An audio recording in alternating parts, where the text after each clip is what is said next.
Hi everyone, welcome back to our channel. तो आज हम कंटिन्यू करने जा रहे हैं हमारी 8th क्लास मैथ्स की चैप्टर 6 की एक्सरसाइज 6.3। जो हमने इसके पहले 5 क्वेश्चन थे वो हमने लास्ट वीडियोस में कवर कर लिए हैं।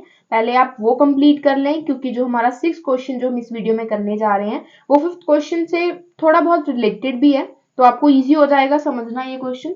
तो देखिए 6 क्वेश्चन में है क्या। For each of the following numbers find the smallest whole number by which it should be divided so as to get a perfect square. Also find the square number root of the square number so obtain. तो इसमें हमें क्या कहा है कि हमने निकालना तो परफेक्ट स्क्वायर नंबर ही है, लेकिन हमने जैसे लास्ट वीडियो में किया है, लास्ट क्वेश्चन में किया है कि हमने जो नंबर निकालना था वो मल्टीप्लाई करके निकालना था। तो हम क्या करते थे कि जो हमें नंबर दिया होता था उसकी हम प्राइम फैक्टराइजेशन करके उसका पेयर बना लेते थे और मल्टीप्लाई कर लेते थे। लेकिन इसमें हमने क्या करना है कि नंबर को ना हम डिवाइड करेंगे। क्वेश्चन में डिफरेंस ये है, ध्यान से करिएगा आप, कि हमने डिवाइड करेंगे और क्वेश्चन को सॉल्व कर लेंगे। तो हमारा फर्स्ट पार्ट देखिए क्या है, 252।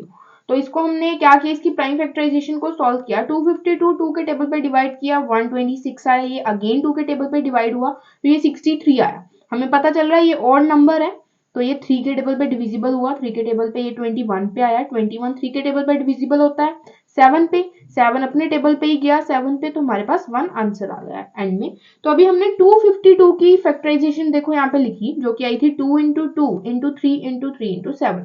तो देखो ये 2 का पेयर बन रहा है और ये 3 का पेयर बन रहा है, लेकिन 7 का कोई पेयर नहीं है। तो हमने क्या किया कि the prime factor 7 has no pair. 7 का कोई पेयर नहीं है, तो जो हमारा 252 है वो एक परफेक्ट स्क्वायर नंबर नहीं है। लेकिन हमने क्या करना है, इसको परफेक्ट स्क्वायर नंबर बनाना है। तो हम क्या करेंगे कि जो जिसका पेयर नहीं है, जैसे 7 का पेयर नहीं है हमारे पास, तो हम क्या करेंगे, 7 is the smallest whole number by which it should be divided. तो हम 7 को डिवाइड कर देंगे।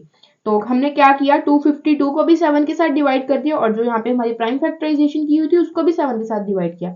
एक यहाँ पे 7 के साथ 7 तो कैंसिल हो गया, और जब हमने 252 की 7 के साथ डिवाइडेशन की तो हमारे पास 36 आया, और यहाँ पे 2 इंटू 2 इंटू 3 इंटू 3 बचा।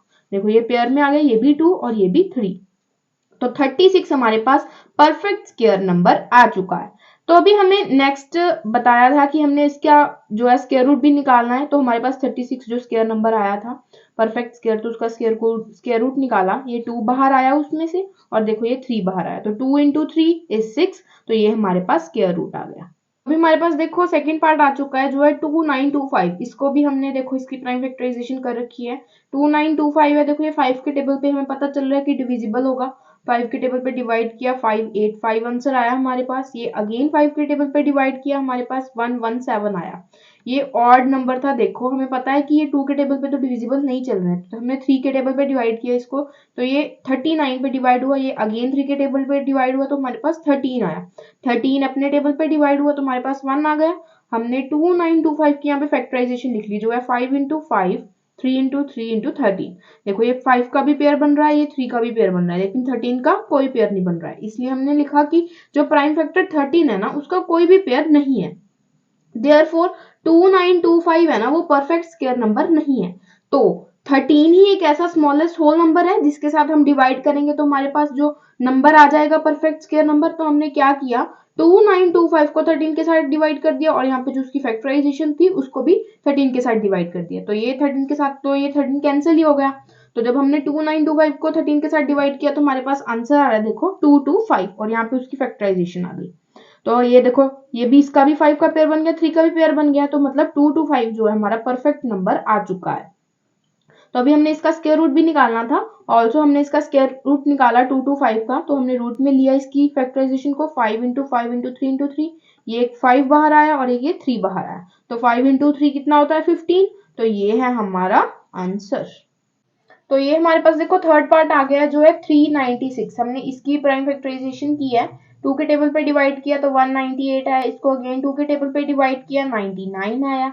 ये 3 के टेबल पे डिविजिबल हो रहा है तो 33 आया हमारे पास। इसको डिवाइड करने के बाद 33 3 के टेबल पे अगेन डिवाइड हुआ तो हमारे पास 11 आंसर आ गया। 11 देखो हमें पता है 11 के टेबल पे ही जाएगा, हमारे पास 1 आ गया। तो हमने यहाँ पे 396 की प्राइम फैक्टराइजेशन लिखी। देखो यहाँ पे 2 का भी पेयर बन रहा है, 3 का पेयर बन रहा है, लेकिन 11 का कोई पेयर नहीं है।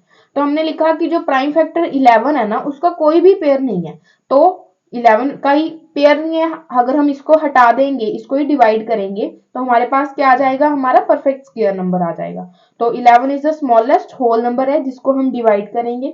तो 396 के साथ भी 11 को डिवाइड कर दिया, और यहाँ पे जो फैक्टराइजेशन की थी उसको भी 11 के साथ डिवाइड कर दिया। देखो ये 11 के साथ ये 11 तो कैंसिल ही हो गया।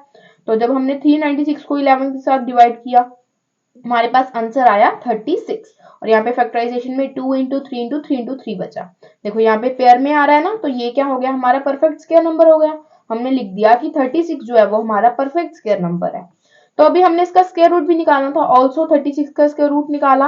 यहाँ पे उसकी फैक्टराइजेशन लिखी, यहाँ पे हम रूट डालेंगे कि 2 root into 2 into 2 into 3 into 3, इस ये पेयर में से 2 बाहर आया और ये पेयर में से 3 बाहर आया, 2 3 जा 6। तो ये आ गया हमारे पास थर्ड पार्ट का answer. So that's all for today. See you soon in our next video. Till then, please like, comment, share, and don't forget to subscribe our channel. Thank you very much.